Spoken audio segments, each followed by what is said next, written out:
今から4年ほど前に体験した話。当時俺は出張で G 県に1ヶ月ほど滞在していた。 G 県っていうと群馬か岐阜しかないから言っちゃうけど岐阜県だ。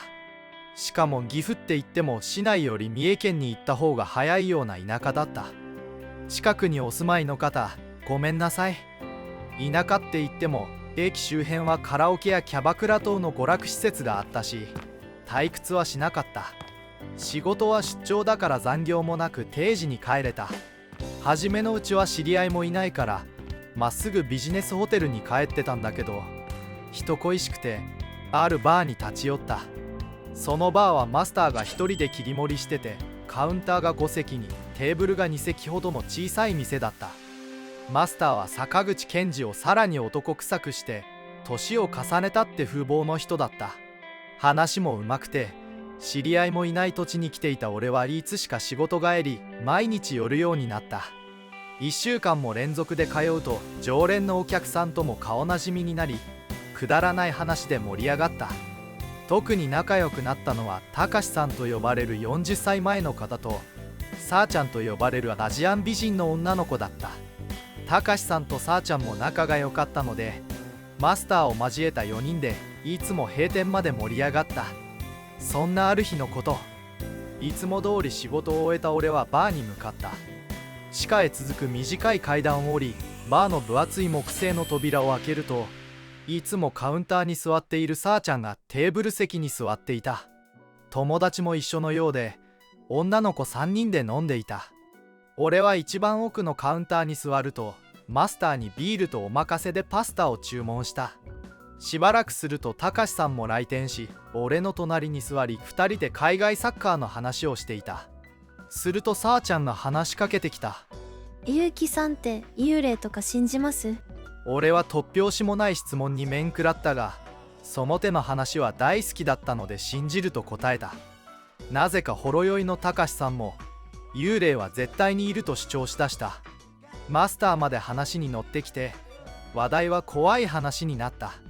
それぞれ体験談を一通り話すと、そのままの流れで肝試しに行こうということになった。一番乗り気だったのはマスターで、店を早く閉めると言い出した。その後みんなでマスターの閉店作業を手伝って日付が変わる前には店を出た。ここでさあちゃんの友達2人を紹介しておく。1人目はじゅんちゃん。細身で身長も高く長い黒髪が印象的な子だ。2人目はさやちゃん。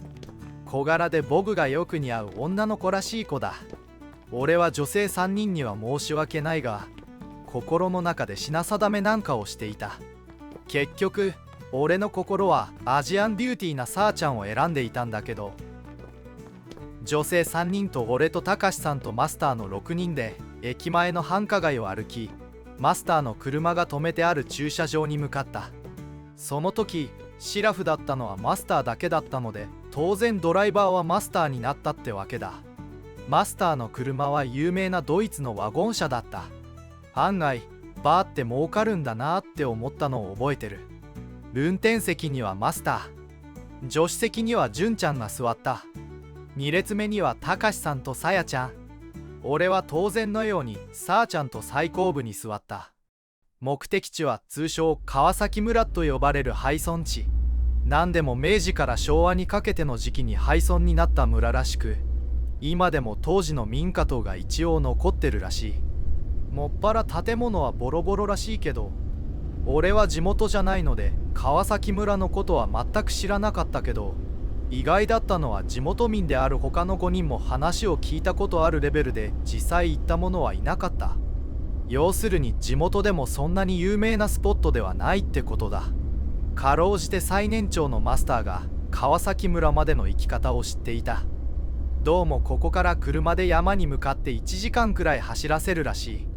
さらには途中で車が行き来できない道になるため、そこからは徒歩で行くしかないと聞かされた。俺は歩きと聞いてテンション下がったけど、他の5人はそうではない様子で陽気に鼻歌なんか歌っていた。途中たかしさんが催したのでコンビニに寄った。ついでなのでそこで飲み物やらライトやらを買った。街を背に田園を抜けて両手に広がる景色は山ばかりになった。ちょうど山と山を縫うように通る県道をひた走る。さらに県道を進んで目印とされる潰れたドライブインで右折した。そこからは本当の山道で、かろうじて舗装はされているが、アスファルトがところどころめくれていてデコボコ道だった。さらに車を走らせると、いよいよ舗装もされていない砂利道に変わった。砂利道を進むと不自然な広場に出た。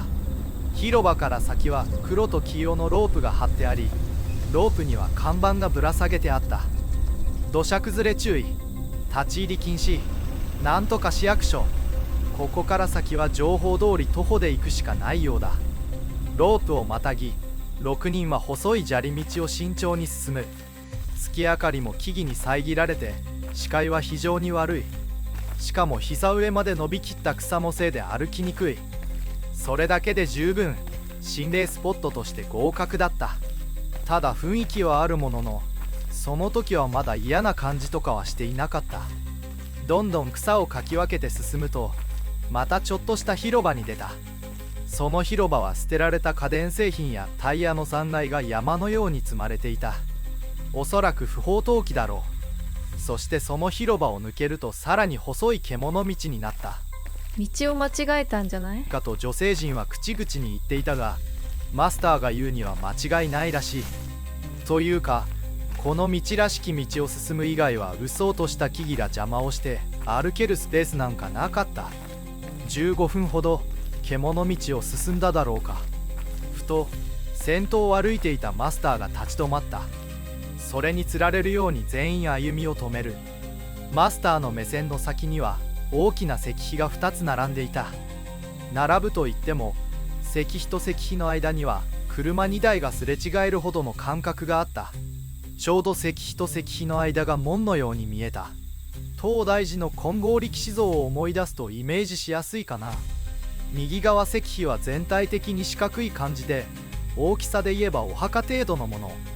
年月が経ちすぎてて、石に苔がびっしりついていた。何か文字が彫ってあるようだが、解読できなかった。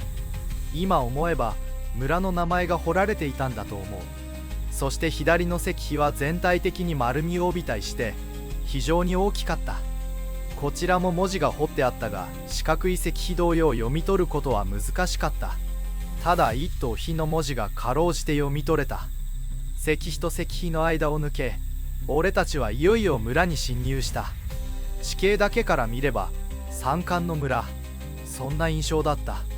遠くにいくつか建物らしきものが確認できた。とりあえず俺たちは建物に向けて進んだ。村の中も雑草やら倒れた木やらで足元は悪かった。建物に近づくにつれ、それが潰れた廃墟だと分かった。ざっと見た感じ、廃墟は20個くらいあった。全部木造の平屋建てで、時代劇に出てくるような長屋をイメージしてもらうと分かりやすいだろう。そのほとんどが倒壊しており、柱や梁がむき出しになっていた。俺たちは比較的傾いていない建物内に入ることにした。おそらく玄関の引き戸だったであろうものを外して中に侵入した。玄関は土間になっていて、そこから一段高くなって畳が敷いてあった。ただ畳もボロボロに腐っていて、床にはところどころ穴が開いていた。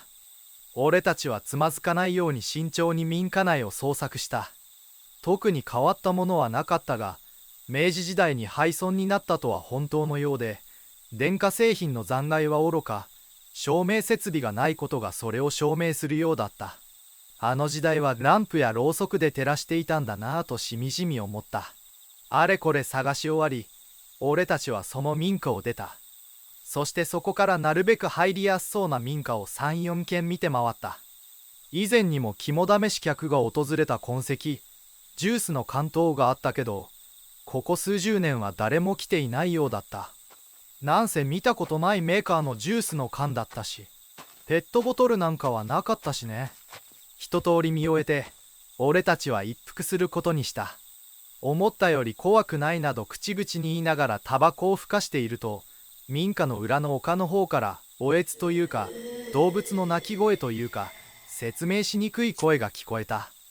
それは全員聞こえていたようで、みんな一斉に丘の方を見た。再び声が聞こえた。今度は叫び声よりは獣の遠吠えのように聞こえた。みんな身構えている。それから全神経を集中させ、3度目の声を待ったが、ついに声が聞こえることはなかった。今のは何だったんだろう。俺がみんなに向けて問う。すると答えてくれたのはマスターだった。多分コヨーテとかじゃないか。コヨーテって日本にいないでしょ。さあちゃんが突っ込む。そりゃそうだな。マスターが恥ずかしそうにはにかんだ笑顔を見せる。一同が笑いの渦に包まれた。ねえ、さっきの声が聞こえた方見に行ってみない？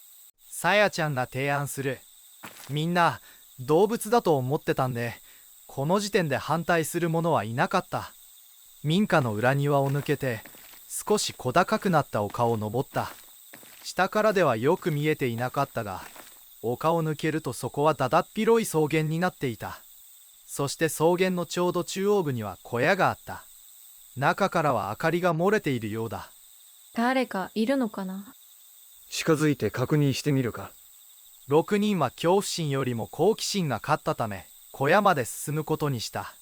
恐る恐る小窓から中を覗いてみる。そこには異様な光景が広がっていた。小屋の大きさは畳10畳程度。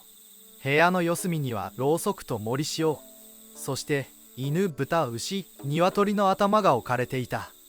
さらに部屋の中央には祭壇と思わしき棚があり、酒や榊、米等が所狭しと並んでいた。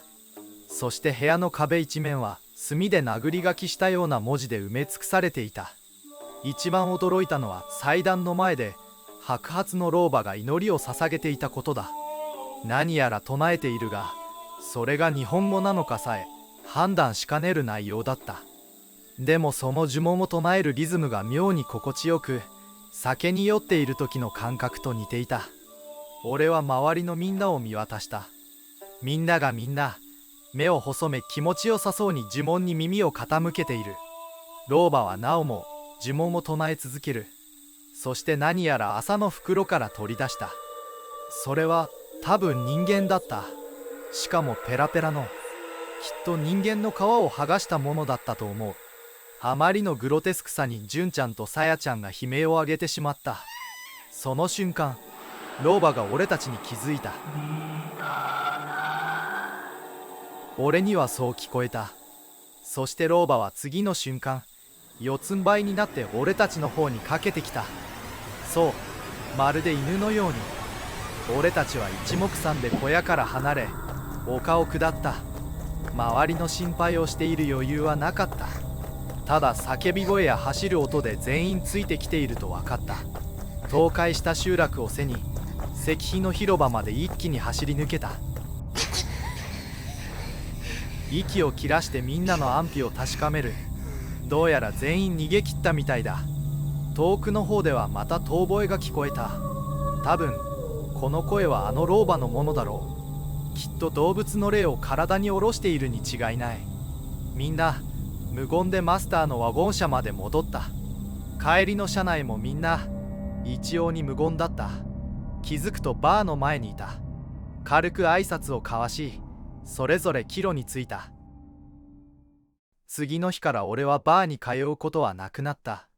そのまま出張の1ヶ月を終えて地元に帰った。地元に帰ってから半年が過ぎ、ようやくあの老婆のことを思い出すこともなくなった。それまでは時折夢にまで出てきやがったんだ。そんなある日、俺の携帯が鳴った。さあちゃんからだった。もしもし。俺が恐る恐る出る。ゆうきさん、久しぶり。さあちゃんは当たり前だけど半年前と変わらない声をしていた。もし暇があったら少し話がしたいの。特に用事もなかったから次の日曜に再び岐阜まで行く約束をした。日曜、さあちゃんは待ち合わせ2分前にファミレスに来た。久しぶり。ああ、久しぶり。取り留めのない挨拶を交わす。今日ゆうきさんを呼んだのはね。さあちゃんが切り出した。実はあの後、たかしさんやマスターたちに連絡が取れなくなって。どうやらあの一件からたかしさんやマスターと音信不通になってしまったらしい。マスターはバーも閉店させていた。風の噂では田舎に帰ったらしい。たかしさんに至ってはまるで消息がつかめないというのだ。さあちゃんは続ける。だから私、あの村のことを自分なりに調べたの。そう言って俺に一冊のファイルを手渡した。ファイルには次のようなことが書いてあった。川崎村、川切村、昭和2年、廃村。江戸時代中期から明治初期にかけては革製品を主な収入元とした人々が暮らしていた。村の人口は総勢で約100人ほど。いわゆる被差別地域。外界との交流はほとんどなく、農耕や狩猟でほぼ自給自足の生活をしていた。明治後期には村の人口が20名を切り、昭和2年、最後の村人数名が隣の村に移ったため、廃村。ここまで来て、キンときた。もしかしてあの老婆は最後の川崎村の村人だったってこと？さあちゃんは深くうなずいた。もともとあの村は川切村と呼ばれ、ひどい差別を受けてきたの。そうしていくうちに外界との交流はなくなり、孤立化していった。そしてあの村は狩猟や革製品を生業としてきた人の村だから、畜生を神として称え祀った。あの左の石碑は殺した家畜たちの慰霊碑だったみたいね。さらにさあちゃんは続けた。村のある家系には今でいうイタコのようなことができる一族がいたらしいの。その一族は畜生の霊を下ろして農作物の豊作を祈ったり病気のものを治癒していたみたい。そして年一回畜生の神様に生贄として人間の皮を捧げていた。どうやら俺たちがあの場所で見たものはその儀式の一部だったみたいだ。その後あの老婆がどうなったのかは知らないし、知る気もしない。ただ川崎村近辺の町では今もなお年1人2人ほどが行方不明になっている。